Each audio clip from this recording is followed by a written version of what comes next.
Bismillahirrahmanirrahim.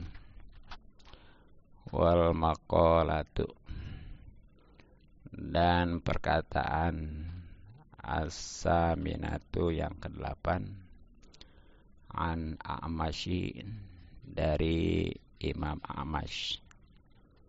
Ismuhu, namanya Sulaiman bin Mahran, itu Sulaiman bin Mahran al-Kufi,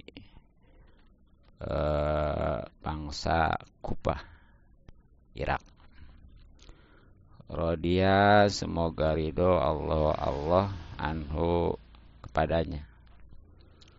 Man kana, siapa orang, rasumalihi, yang pokok hartanya at-taqwa, itu ketakwaan, kalat, maka tidak bisa al-sanu, lisan an wasfi ribhi dinihi, untuk mensifati keuntungan agamanya.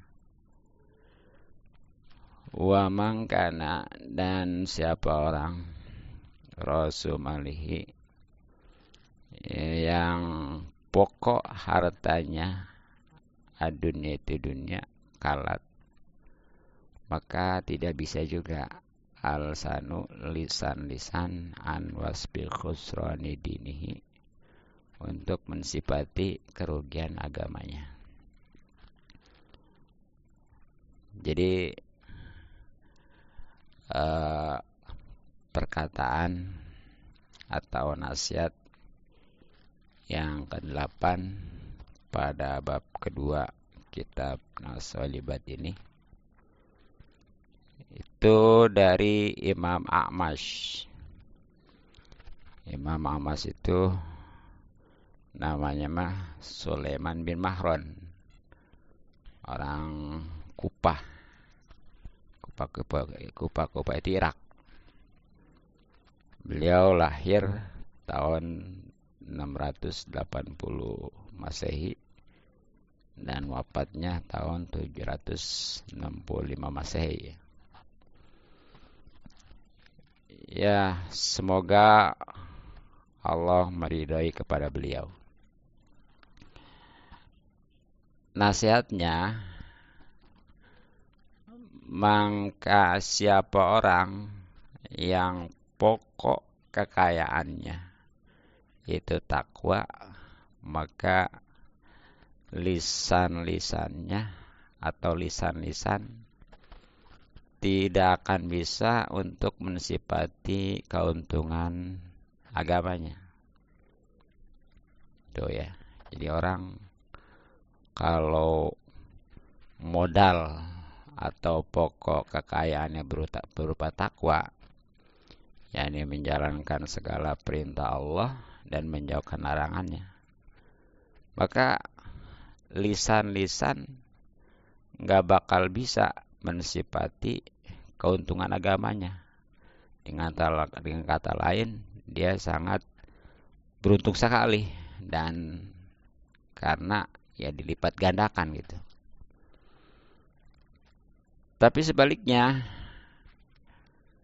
kalau orang pokok atau modal kekayaannya itu dunia, maka lisan-lisan juga tidak bisa untuk mensifati kerugian agamanya. Dengan kata lain, sangat rugi sekali. Ya. Nah, maksudnya gimana? Di sini oleh Syekh Nawawi Al-Bantani dijelaskan. Kalau yang barusan mah itu Syekh Ibnu Hajar Al-Asqalani ya, matanya yang di dalam kurung. Kalau yang di luar kurung sarannya ini Syekh Nawawi Tanara. Wal mana, artinya man tamasaka, yaitu siapa orang yang berpegang teguh ala takwa, atas ketakwaan, biimtisalil awamirillahi ta'ala, dengan menurutkan segala perintah-perintah Allah Ta'ala, wajtinabil ma'asi, dan menjauhkan larangan-larangannya. Jadi maksudnya ya, siapa aja yang berpegang teguh ataupun mengandalkan ketakwaan gitu ya, yakni sebagaimana definisi takwa itu, artinya takwa itu menjalankan segala perintah Allah dan menjauhkan larangannya itu. Nah, lebih jelas lagi, bi'an asasa, yakni ia mendasari af'alahu, pekerjaan-pekerjaannya, bimuwafaqati syar'i, dengan mengikuti syariat, falahu, maka baginya hasanatun, kebaikan-kebaikan, kasiratun, yang banyak, latuso, yang tidak terhitung.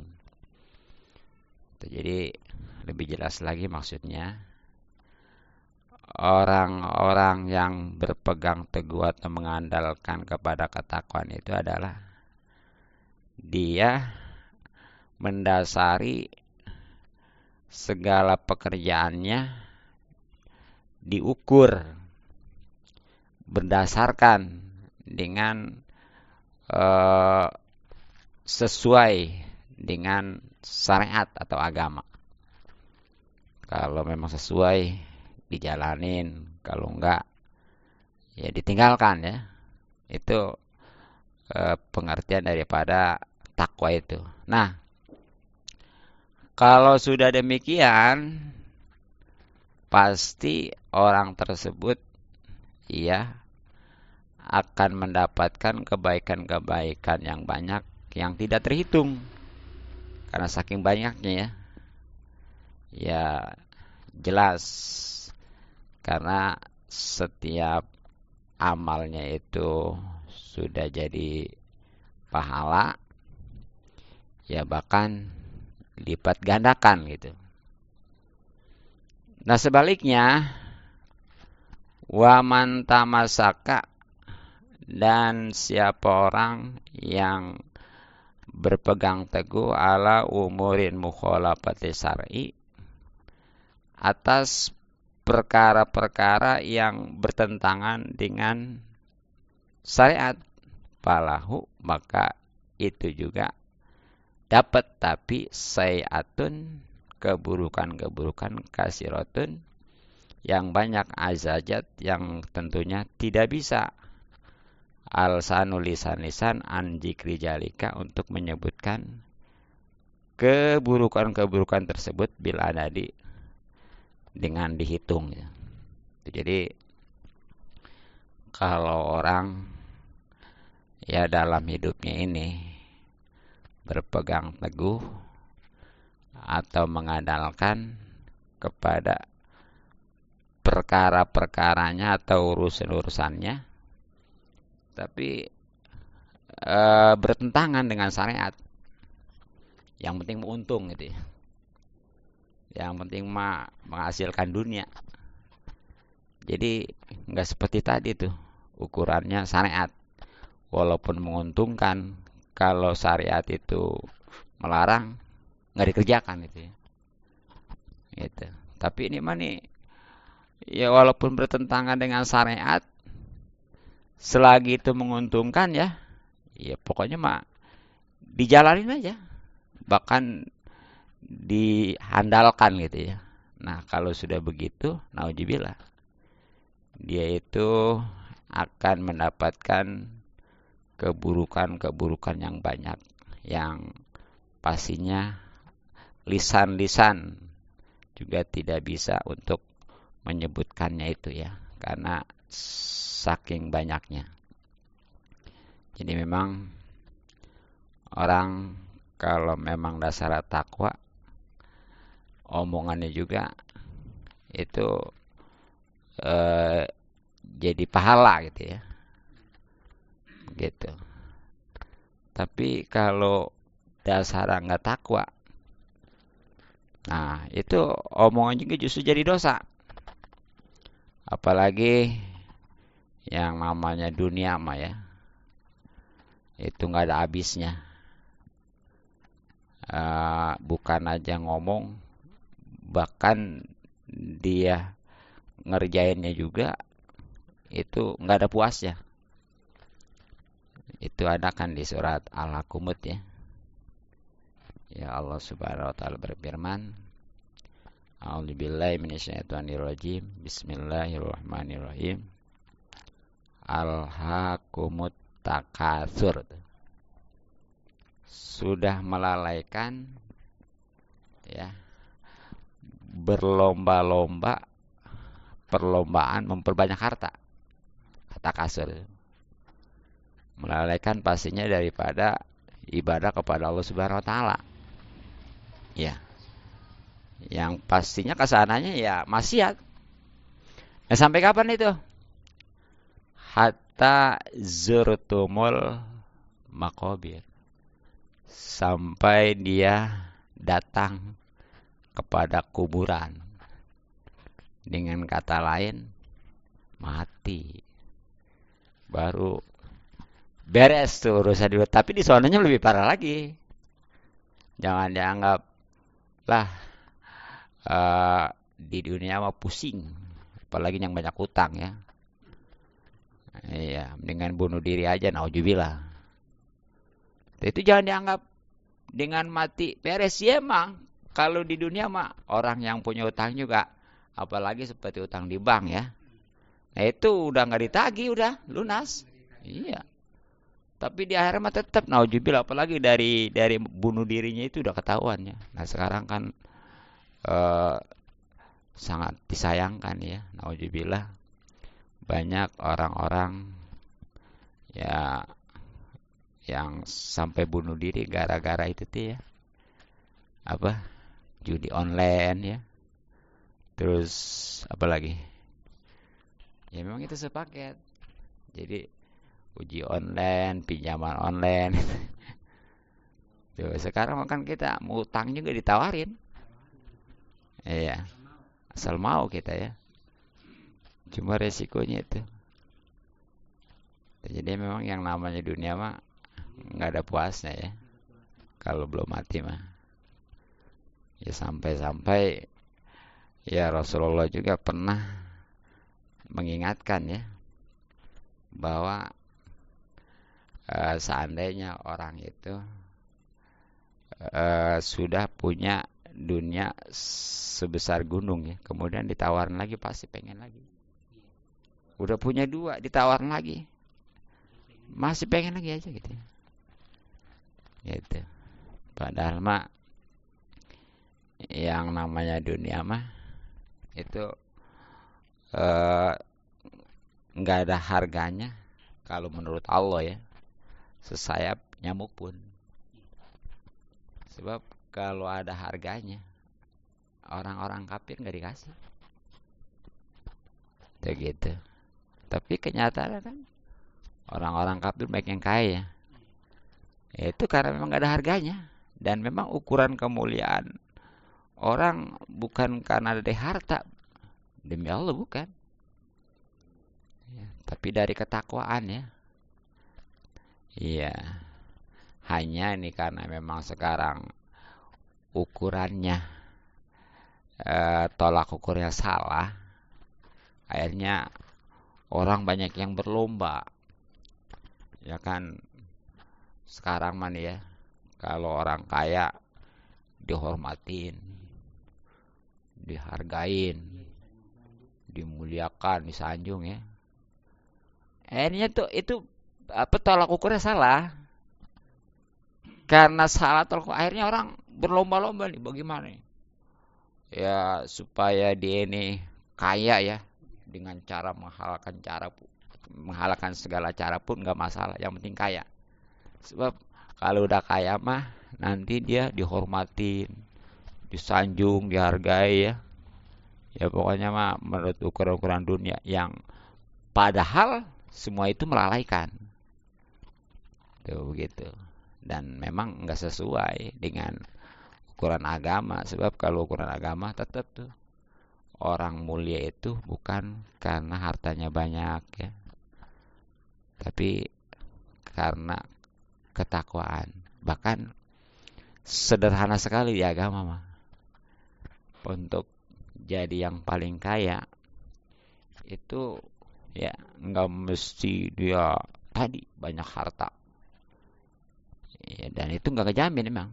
Tapi dengan merasa cukup. Tuh. Udah kuncinya itu yang merasa cukup. Dan itulah orang yang paling kaya. Ya, sebab kalau dia merasa cukup nanti bisa syukur. Kalau syukur nanti dia tambah. Tapi kalau orang yang nggak merasa cukup ya, walaupun dia harta sudah banyak, nggak ada puasa, akhirnya itu tadi. Toma aja kurang itu sih ya. Iya, makanya jangan aneh kalau orang seperti pejabat padahal mah dia gaji gede gitu ya. Iya, tapi masih korupsi. Nah, itulah karena memang tadi targetnya dia supaya dimuliakan gitu ya. Dan demi Allah itu pada dasarnya mah nggak ngajamin, apalagi kalau menurut Allah mah itu tadilah yang namanya harta kekayaan nggak seharga, nggak senilai harganya dengan sesayap nyamuk sekalipun. Karena buktinya orang-orang kafir juga dikasih ya. Ya dan kebanyakan yang orang kafir. Dan sekali lagi bukti bahwa dunia mah nggak ada harganya. Cuma karena salah nilai nih kita ya. Itu akhirnya tuh orang menghalalkan cara supaya kaya sehingga nanti bisa dimuliakan, dihormati dan lain sebagainya gitu ya. Nah, tapi intinya dari semua ini ya, kita nggak bakal tahu apalagi bisa nih segala pekerjaan kita itu sesuai atau enggak dengan syariat ya, dengan agama gitu. Kalau kita nggak tahu, karena ketidaktahuan bisa jadi larangan mah dikerjain, perintah mah malah ditinggalin, ya. Ya bahkan seandainya betul juga, ya itu dia meninggalkan larangan, mengerjakan umpamanya perintah, tapi kalau enggak didasari dengan ilmu, tetap aja nggak dapat pahala. Ya padahal kan yang namanya haram lah katakannya. Itu kan kalau kita tinggalkan dapat pahala ya. Kalau tahu bahwa itu haram. Tapi kalau nggak tahu mah tetap aja. Memang ada gitu orang yang nggak ngerjain atau ninggalin keharaman itu karena nggak tahu ataupun karena memang nggak suka gitu ya. Ada. Ya, contoh, kenapa orang itu nggak judi? Ya karena nggak ada modal. Gitu. Dan nggak tahu bahwa itu haram ya.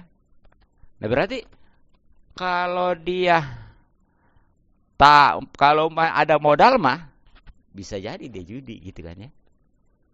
Sama lah seperti minuman, pokoknya yang perlu modal lah. Itu kalau memang dia karena nggak suka juga bisa seperti minuman. Kenapa nggak minuman? Nggak suka. Berarti kalau suka minum tuh. Jadi beda dengan memang dasar agama. Kalau dasar agama mah mau suka, mau enggak, ya seperti minuman, tetap nggak bakal dikerjain, nggak bakal minum. Terus mau ada modal, mau nggak ada modal, seperti judi, tetap nggak bakal dikerjain. Gitu. Itu kalau memang tahu dasarnya gitu ya. Memang dari itu ya. Ya memang dalam hidup ini kita makin lama makin banyak masalah. Makin banyak orang juga tambah masalah. Nah ini semuanya kalau nggak disikapi dengan ilmu, yang ada stres, bahkan bisa jadi tadi tuh orang yang istilahnya pendek harapannya sampai bunuh diri, naudzubillah ya. Begitu. Jadi solusinya adalah hanya satu, yaitu berupa ilmu agama tuh. Hanya itulah yang bisa ngejamin ya. Kalau selain daripada itu, walaupun istilahnya dia dinasihatin, tetap aja gitu ya. Nah mungkin itulah untuk kajian yang pertama ya. Sekali lagi perkataan atau nasihat yang ke-8 di bab kedua dalam kitab Nasolibat, itu dari Imam A'mas ya, yang namanya mah Sulaiman bin Mahran, orang Kufah. Yang intinya mah, siapa orang yang modal kekayaannya berupa takwa, maka lisan tidak akan bisa untuk mensifati keuntungannya, karena memang dilipat gandakan gitu ya. Dan itu lipatan yang bagus karena kebaikan. Tapi kalau orang itu pokok atau modal kekayaannya berupa dunia, ya ini pun sama, lisan memang tidak bisa untuk mensifati, tapi bukan keuntungannya ya, tapi kerugiannya. Nauzubillah min dzalik. Mudah-mudahan manfaat untuk selanjutnya kajian fikih. Wallahu a'lam bishawab.